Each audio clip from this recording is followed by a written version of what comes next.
Isa na namang tinutukan sa kapanapanabik na UAAP Season 87 Women's Volleyball Tournament, partikular ang matinding tunggalian sa pagitan ng De La Salle University at Ateneo de Manila University. Dahil na ipanalo ng De La Salle University ang laban sa Ateneo sa pamamagitan ng isang matinding pagkapanalo sa score na 25-15, 25-14, 20-25 at 25-19 na nagmarka ng kanilang ika-15 sunod-sunod na panalo laban sa kanilang matagal na nakaribal.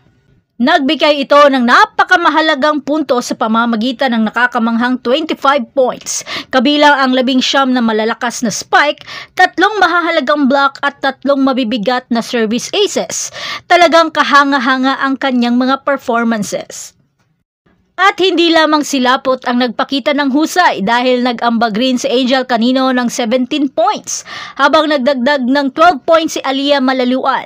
Ang rookie na si Micol Reyes ay mahusay na nagdirekta ng opensa ng Lady Spikers sa pamamagitan ng 20 excellent sets na nagpapakita ng talagang teamwork at all-around na talento ng kupunan. Pero sa kasamaang palad, patuloy na nakakaranas ng mga injuries ang Ateneo, kabilang ang pinakabagong setback ni Sobi Buena. Pero sa kabila ng isang masiglang pagbalik sa ikatlong set na pinangunahan ng 16 points ni Lian de Guzman at 13 points naman ni AC Minor, natalo ang Ateneo sa kanilang ikatlong sunod na laro na nag-iwan sa kanila ng isang panalo at 5 talong record.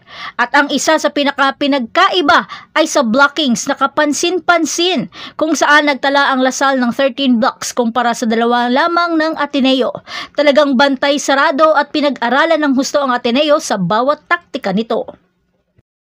Binibigyan din naman ni Coach Ramil de Jesus, ang head coach ng La Salle, ang kahalagahan ng mental toughness sa mga critical na moment, na binibigyan din ang kakayahan ng kupunan na malampasan ang mga pagkakamali at makuha muli ang kontrol ng laro. Lalo na matapos mawala ang ikatlong set, malinaw na ang kanyang estratehikong patnubay ay nagkaroon ng mahalagang papel sa tagumpay ng La Salle.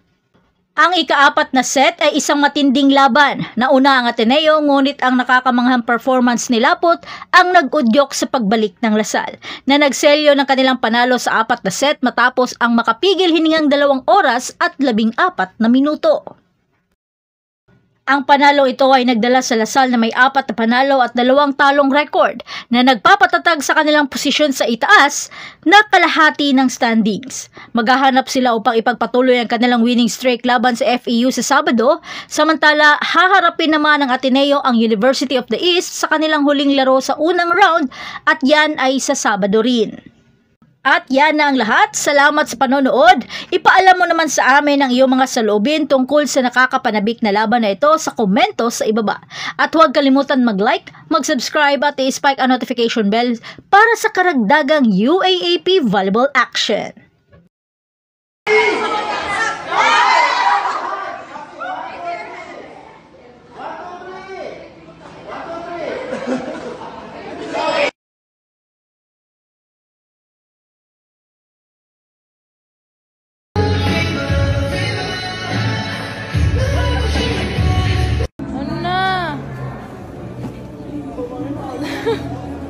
Kawawa ka naman, te.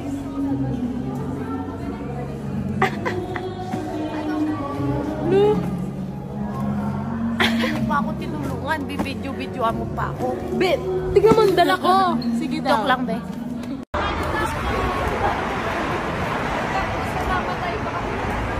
Solved. Hebuloyo. Busog na. Hebuloyo kaayo.